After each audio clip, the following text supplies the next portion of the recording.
majina naitwa Simon Charles Mwambebule. Mimi ninachopenda kuongea kwanza kwa waziri wangu hapa, waziri wa vijana, maana wamesema ni kijana mwenzetu ni mshikaji. Sisi wani vijana tunachopelekea kuandamana, maana watu wanakimbia kusema boda boda wanaandamana, hapana. Ni vijana wote wanachopelekea kwenda kuandamana. Kitu cha kwanza, sehemu nyingi zilizopita Songwe huko mimi nimestahili kusikiliza, wanalalamika kuhusu katiba. Hilo swala la katiba liende likafanywa marekebisho.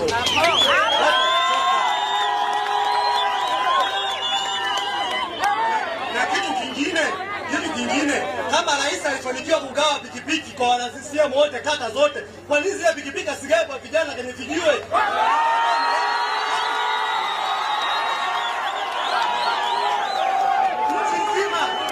Nchi nzima hii rais kagawa pikipiki.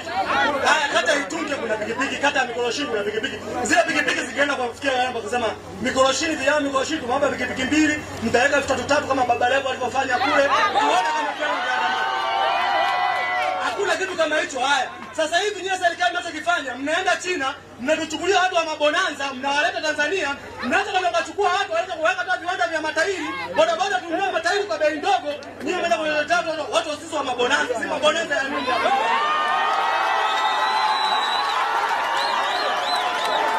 Hakuna shida na mabonanza. Serikali imeshinda kuajiri vijana wote. Vijana wote mmeshinda kuajiri.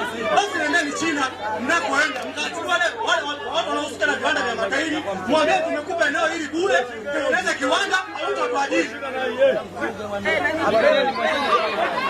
Watu watuajiri.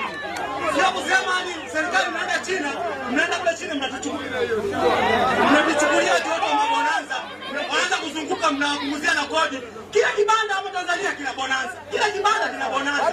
Tunaenda kwenye swala la bodaboda. Kwenye swala la bodaboda. Haya, bodaboda mnawapiga vita, mnasema bodaboda ndio walioandamana, bodaboda ndio waliochoma CCM. Sasa hivi hapa Tanzania, hapa Kiela, wala maeneo mengine, sisi mwisho kulala saa 6.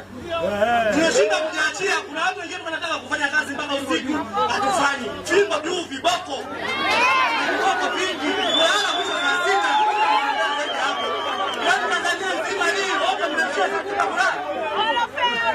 Wanafanya pale muda wote.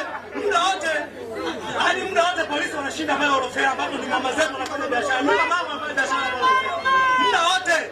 Haya, yupi usiku watu wanashusha mizigo usiku mida kama saa 6 ya kuja kuuza saa 11 saa 12 asubuhi. Wamekamatwa viboko. Kwa siku kafanya kazi gani?